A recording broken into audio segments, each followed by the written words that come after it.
everyone, Chris here from Real Rideshare Stories. If you're new to the channel and you're looking for different things within the rideshare industry, whether it's updates to what's going on, news, tips and tricks for passengers and drivers, or what actually happens on real rideshare rides, start now by hitting that subscribe button and ring the bell for notifications. Also make sure to check the description below for other helpful information and tips. So it doesn't look good for food delivery apps right now because there was a lawsuit that was filed against them. So all four have been named, and that is Grubhub, DoorDash, Postmates, and UberEATS. Uber's got another lawsuit coming at them. Go figure. But this is a class action lawsuit that is designed from restaurants because of the exorbitant amount of fees that they make on diners who are using the delivery app services, as well as the requirement of keeping these prices the exact same for people who are dining in, as well as people who are using the delivery service. So it shouldn't be a surprise that these companies are trying to flex their strong arm, as well as trying to make as much money as they possibly can with these service fees and what they're doing for the order itself. So again, it's really no surprise here, but let's get right into the article. So this is an article from CNBC. It's titled Grubhub, DoorDash, Postmates, UberEATS are sued over restaurant prices amid pandemic. So if you'd like to check this article, link will be in the description below. I'm only going to take the key points from it and then two other points. So if you do want to read this, again, check the link in the description below. All right, so the key points on this is Grubhub, DoorDash, Postmates, and UberEATS were sued on Monday for allegedly exploiting their dominance in restaurant meal deliveries to impose fees that customers or consumers ultimately bear through higher menu prices.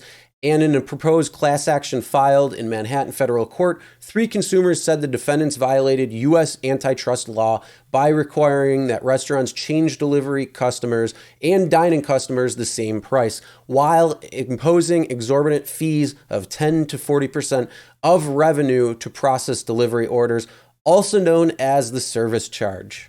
Now, if you know or have been using Uber or Lyft's ride-hailing service as a driver, and you look at the back end, which was the receipt, and see what the customer paid versus what the driver had been paid, you know that the service charge can be actually pretty exorbitant as well, too. So this is no surprise here that Uber and these other companies are also charging exorbitant service fees in order to complete the order for a delivery order. And that goes to show you right here, like I said, it's anywhere from 10 to 40% of revenue to process delivery orders.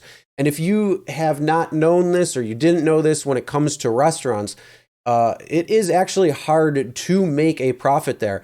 The profit margins usually are around 33% if you're on a good day, and that doesn't include these things that are taking into it. So if they take 10 to 40%, that means that restaurant or that delivery may not even provide any profit for the actual restaurant itself. Right here, they said the consumers, all from New York, said that this sticks restaurants with the devil's choice of charging everyone higher prices as condition of using the defendant's services, because restaurants are there not only to be able to provide services to its customers and pay its employees, its food cost, everything associated with running a business, but they're also trying to make a profit on top of that so they also can make money.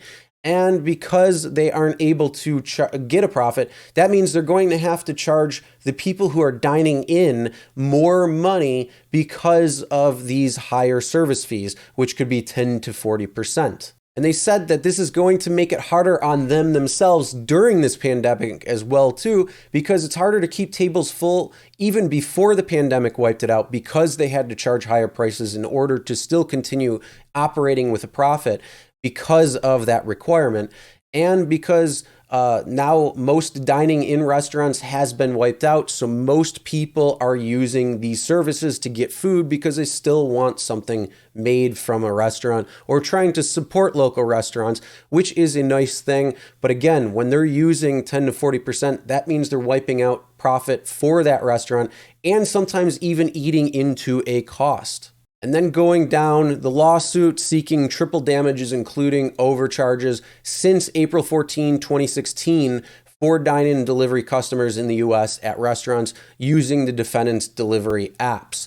So this is actually going over the past 4 years because it is April 14th today when I recorded this, which is Tuesday, which is a day after that these companies have been served and a lawsuit has been claimed against them. Now, this doesn't surprise me in the least because working with Uber and Lyft, you see them strong-arm drivers on how they are one-sided when it comes to paying, when it comes to the algorithm and things along that nature, but also how it's strong-arming its restaurants that it's working with. So not only just Uber with UberEATS, but also all of the other gig platforms that are out there.